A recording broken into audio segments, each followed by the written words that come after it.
它的颗粒不小哦，它的颗粒其实蛮大的，大概至少有1/3节拇指到半节拇指这种大小的。它甜度没有那么高，然后分量又更大 ，CP 值又更高。第一次看到有焦糖拿铁的面，有一点不太敢想象焦糖拿铁放在面里面。我刚仔细吃，还是觉得还是以辣味跟麻酱味会盖住所有的味道为主。女性友人看到会觉得会蛮喜欢的一款半月烧，就是很漂亮，大家可以看一下。大家好，我是 Jesse。那我们这一集的话，要帮大家开箱这一期全家的新品。那全家新品这一集其实有一个蛮特别的主题，就是他们是以芋泥，就是以芋头相关产品为主。但是我们这一期也会帮大家分2集介绍，因为全家这一次的新品，不知道为什么跟 Seven 一样，这一期就是6月，这一期新品真的也是超级多。那他们也是跟 Seven 一样，有时候会把新品分为2批，可能有时候第1个礼拜1批，第2个礼拜1批。所以他们这一期的话是以芋泥为主，那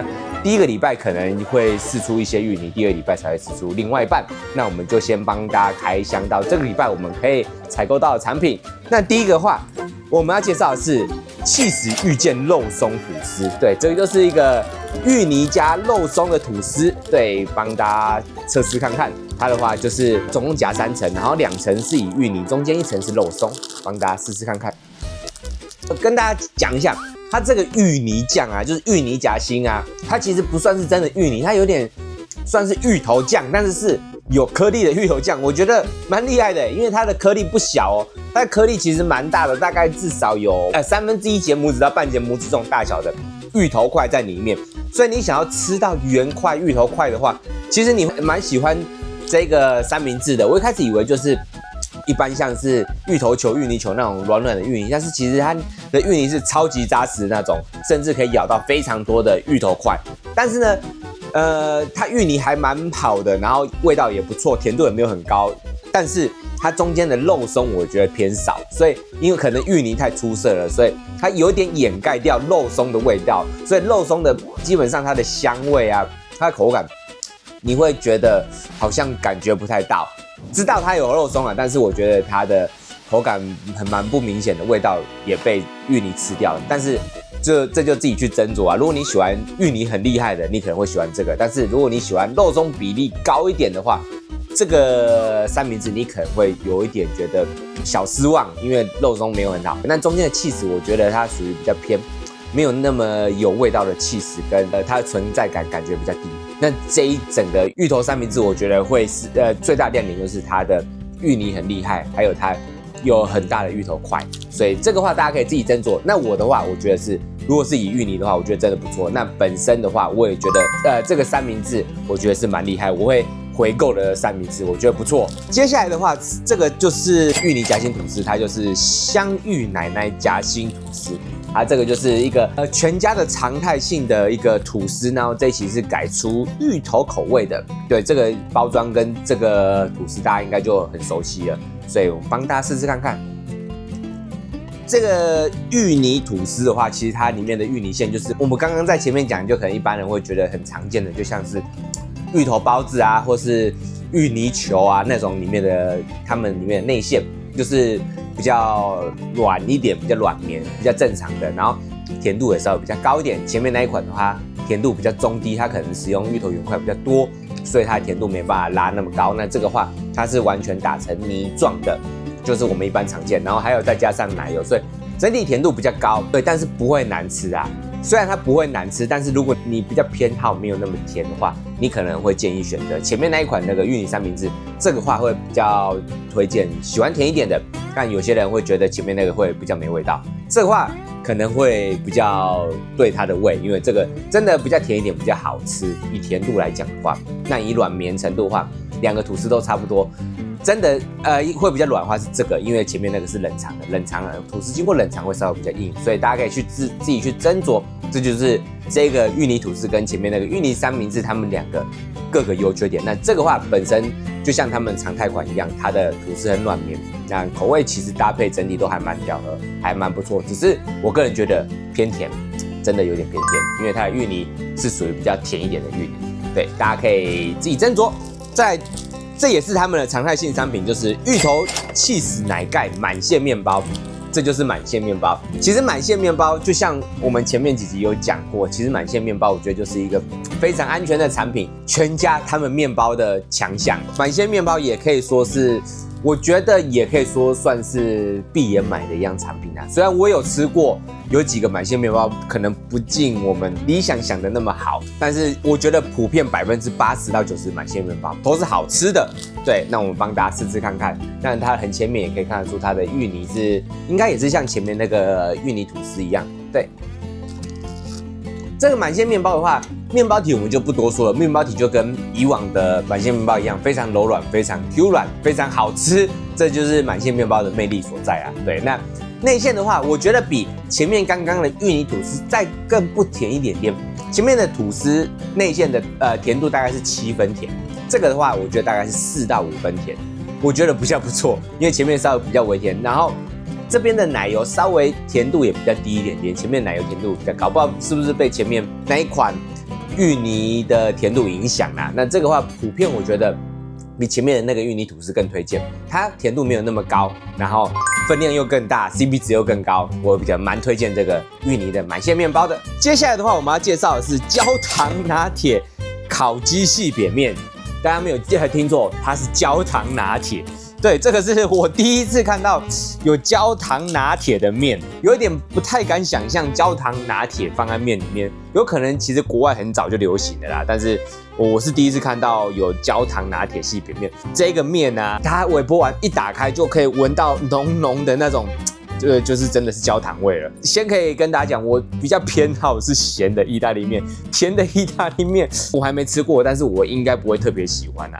那没关系，我们就帮大家试吃看看这个焦糖拿铁细扁面，也不知道会不会有咖啡味，帮大家试试看看。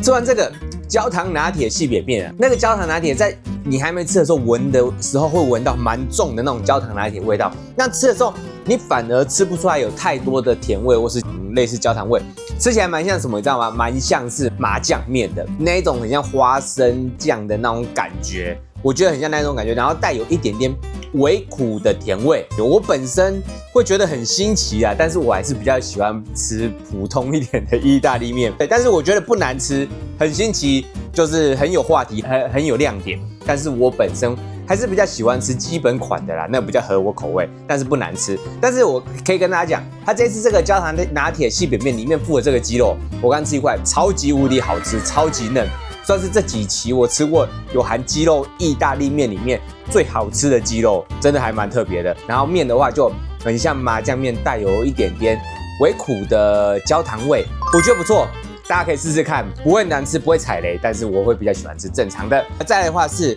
藤椒鸡丁炒饭，其实我不知道藤椒是什么，然后它是写的藤椒就是香麻而不辣的可能一种椒类吧。它打开是这样子，可以给大家看一下。对，那它的话就是有附上大概5小块鸡肉块。那饭的话，我们先帮大家试试看看。但是它一打开就可以闻到满满的那种，有点像麻辣火锅，但是又没有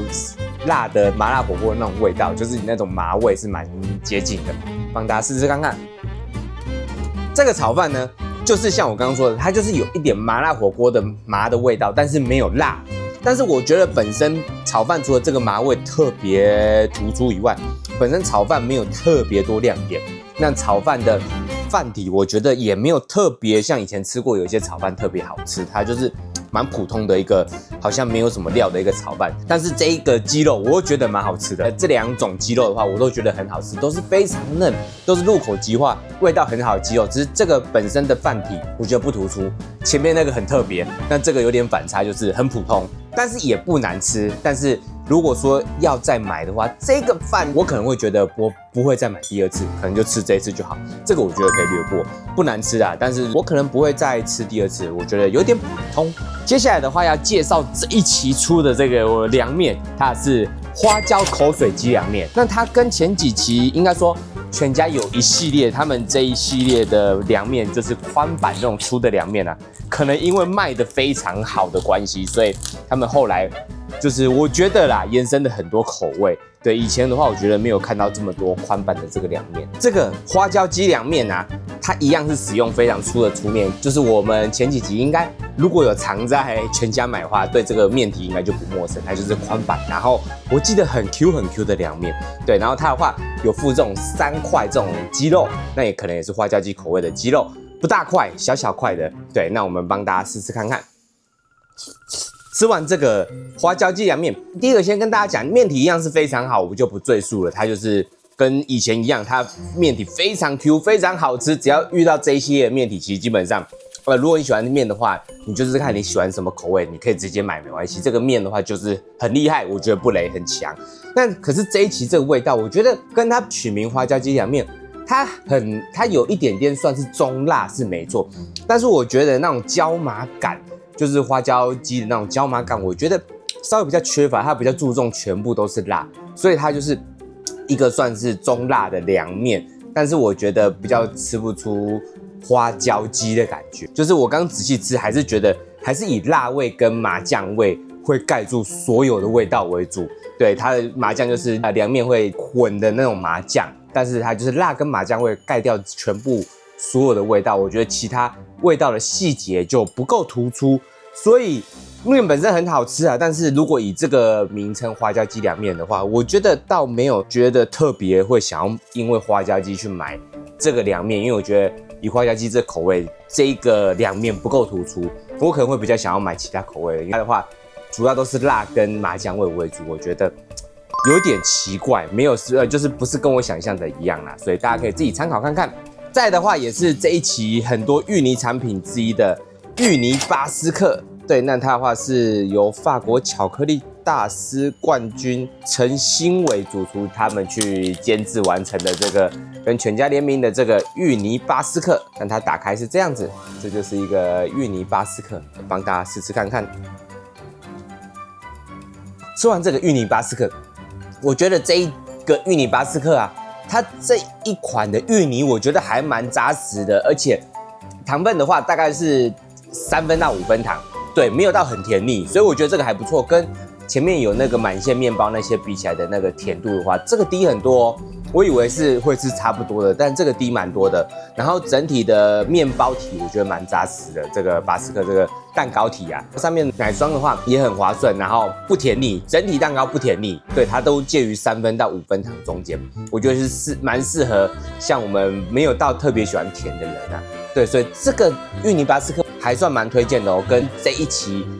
一起出过的一些像我早一点说的像吐司跟那个面包比起来的话，这个的话我觉得吃起来更没有负担，更舒服的感觉，所以这个我觉得还算蛮推荐的。最后一个是这一期好像也是蛮大的一个重点是芋泥 Q 皮半月烧，这个也是由陈新伟主厨去监制的，就跟这个芋泥巴斯克是一样的。那这个就是很多人看到觉得，对很多女性友人看到会觉得会蛮喜欢的一款半月烧，就是很漂亮，大家可以看一下很漂亮，很厉害的产品，它是这样。那可以看得出来，它是外面是一个饼皮，中间的话这里有夹一整块，应该说一整条，应该是这样一灌进来一整条的米线，然后上面的话可能是芋泥的慕斯或者是奶油，然后还有用开心果，它最上面还有用开心果碎片点缀哦，我觉得蛮不错的，帮大家试试看看。吃完这个芋泥 Q 皮半月烧，第一个先跟他讲，这个的甜度大概介于5分至7分，没有像前面那个巴斯克那个那么中低糖，它的话是属于比较高糖，所以它相对比较甜。但我觉得其实吃起来蛮好吃的，因为它的饼皮的话其实蛮 Q 软的，然后里面中间我刚刚说的那一条芋泥馅啊，对，那一条芋泥馅，它的话其实是有颗粒的芋泥馅，不是单纯的普通的芋泥馅。对，所以它还蛮有口感，然后上面的慕斯也微甜，但是上面有撒上开心果碎片的话，我觉得那个口感层次增加非常多，所以我觉得还蛮不错的。就是外面的话很 Q 软，然后咬进去以后会先咬到芋泥馅的颗粒感，最后又可以咬到开心果碎片的颗粒感。整体的话口感层次我觉得很棒，对，就是很丰富的口感层次，但整体味道芋泥也很香。只是稍微没有那么的中低糖，它的话属于大概5到7分糖。对，如果稍微担心比较甜一点的话，你可以考虑一下。但是我觉得不至于到很腻，快要了，对，但是不至于到腻，对，所以大家可以自己斟酌。这个话我觉得还算蛮推荐，可以去买买看的。对，吃起来还蛮蛮有感觉，然后很漂亮，然后很新奇的一样产品，也蛮特别的。这一期我们全家产品大致上就介绍到这边了。这期全家产品主要是以芋泥系列为主，那当然还有下一期也是有一些芋泥的产品会继续出。我们下一期的话也会继续帮大家介绍全家剩下他们好像在6月中才会出的第2批芋泥产品。对，那我们这集就到这边了，谢谢大家。